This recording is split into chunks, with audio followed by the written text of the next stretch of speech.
morning, I think. It could be, I don't know. I don't know anymore. I needed to do my mimosa tincture, so I thought I would video that. Mimosa is called the happiness tree or the happy tree.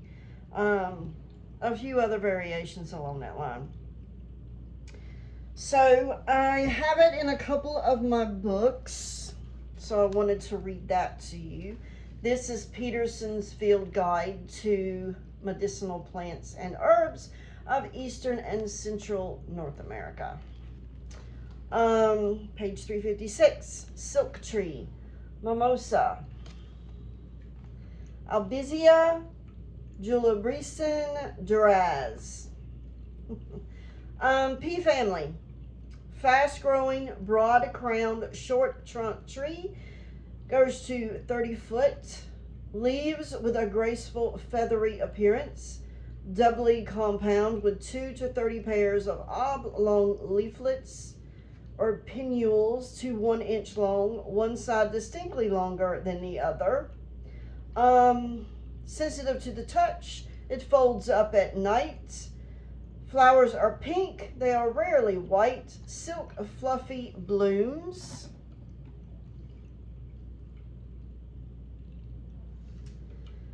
May to August.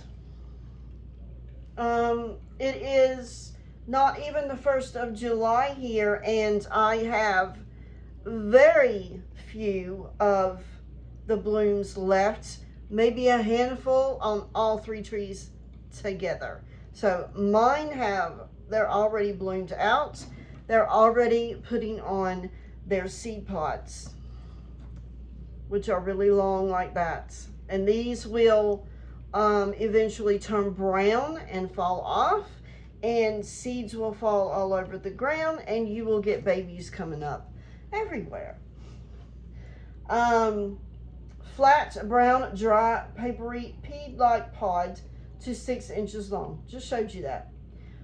Where is it found? Dry soils. It's an alien from tropical Asia, introduced by 1785. New York, southward and west. Commonly naturalized throughout the South.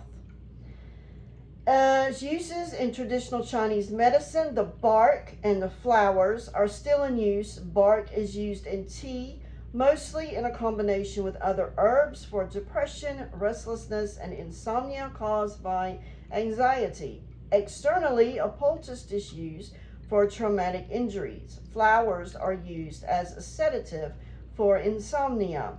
Flowers have components with potential anti-obesity effect. Ooh. Inhibiting triglyceride accumulation. Ooh. Also an antidepressant effect. Bark extracts have anxiolytic and antioxidant effects. So, there's that. I need it for all that, actually. And our tried and trusty Cunningham's Encyclopedia of Magical Herbs, where mimosa is right there on page 173. It is a feminine gender. Some folk names are Mimosa pudica, Albizia. Around here, it's a trash tree. The planet is Saturn. Element is water. Powers are protection, love, prophetic dreams, purification. The magical uses. Mimosa is used in spells involving purification. You scatter around the area. Love, healing, prophetic dreaming.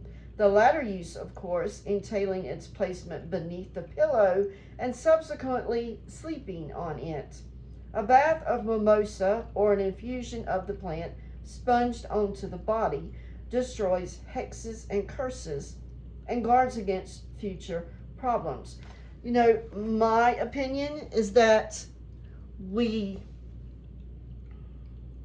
don't really get what you would call hexes and curses from other people. I think we put that on ourselves a lot just by how we speak to ourselves. You know what I'm talking about? So, some things I got online. There's a flower water you can make. You pour cold water over a jar full of flowers and let it sit for a few hours, probably till bedtime. It depends on when you make it. This is a mood elevator, antidepressant, sedative. She calms you. The bark and flowers are used for tinctures, teas, flower essences, waters, syrups, elixirs, and cordials. Here's a recipe for a cordial. You fill a jar with fresh blossoms. You pour 100 proof vodka or brandy over 3/4 of the herbs. And then you fill the rest of it with a very good honey, not a cheap grocery store thing that's just colored corn syrup. Make sure you know what you're getting. Stir it and then steep it for 6 weeks or so. Pour off the liquid and squeeze out the flowers. The suggested use of my tincture now is going to be about 30 to 40 drops in a glass of water or juice. Now, some of us will raw dog it and just squeeze the drops, probably not that many, directly into our mouth because we lazy. So, I filled this jar. You can't tell that I filled it, but I filled it with these blooms. And what I did is I just made sure that stem was off. I just pulled off the stem and then put this whole part in there. I didn't sit there and get fidgety with that. I don't have time for that. While I was at it, I picked a few wild blackberries and put them in there. Let's see. You can see the blackberries without the window glaring off of my jar. I have no place in this whole entire house to do a decent picture or a video, period. So what I'm going to do with this now, it's been about 4 weeks, and I think that's long enough. I have this glass bowl and this mesh strainer, and what I'm going to do is pour this into this.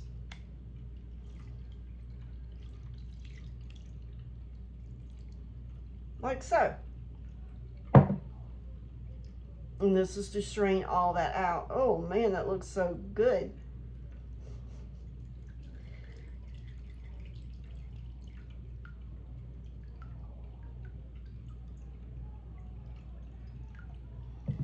Oops, a blackberry fell out. You can see the blackberries now.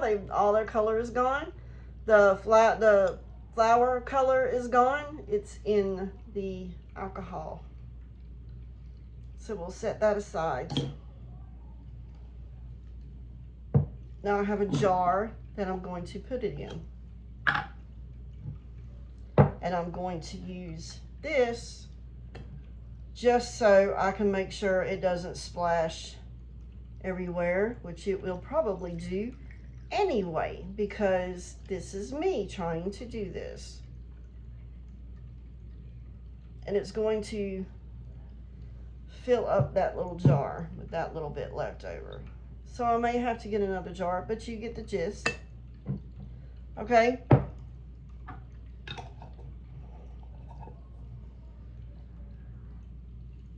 By the way, that was not a wild blackberry. I had a few blackberries that we had bought from a farm stand right down the road, and I had some left over, so I tossed a couple of those in there. My blackberries don't get that big. Now, I have thornless. I have a couple of thornless blackberries. They're not where they can really produce anywhere. They need to be put somewhere. But again, overwhelmed with so much to do. So there's that. And like I said, you would. The ideal way is to put the drops into water or a juice or something like that. It smells really good. This is mine. Mmm, that's really good. This is actually my first time making this. And the reason that I'm going ahead and doing it now is that, you know, it's hot here. And I can't get things done like I want to get done because I will have a heat stroke. So I'm a little, not feeling so happy right now. Smells good, and that's, one of many reasons why. But I thought, okay, I'll go ahead and make this, and I need to make me a drink now.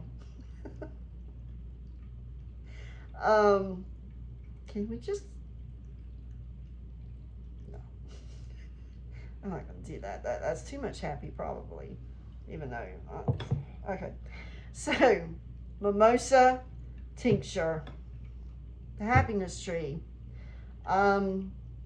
A lot of people hate this tree, especially in the South. They hate this tree. I don't know why. Maybe because it does help people medicinally. It is invasive. It is not native. It is naturalized here in the South now because it's everywhere. You can't drive down a road without seeing it, especially out in the country. So, yeah. Now I'm going to go get me some juice and put me some of this in it, and maybe I can get happy.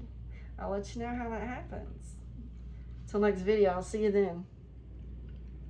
So I forgot to tell you that when I put the blossoms in the jar, filled up the jar with blossoms, added in some blackberries, I forgot to tell you what I used. It's just a vodka. I didn't go and get this specific brand specifically, okay? Just vodka. This one is 80 proof. You want at least 80 proof. 100 proof is better, but at least 80 proof, okay? And then I filled up the jar almost to the top, covered the blooms and the blackberries. So I had to come back and let you know that, oh, hello, that's not water, that's vodka. Okay, I don't want anybody confused. So now I'm going to go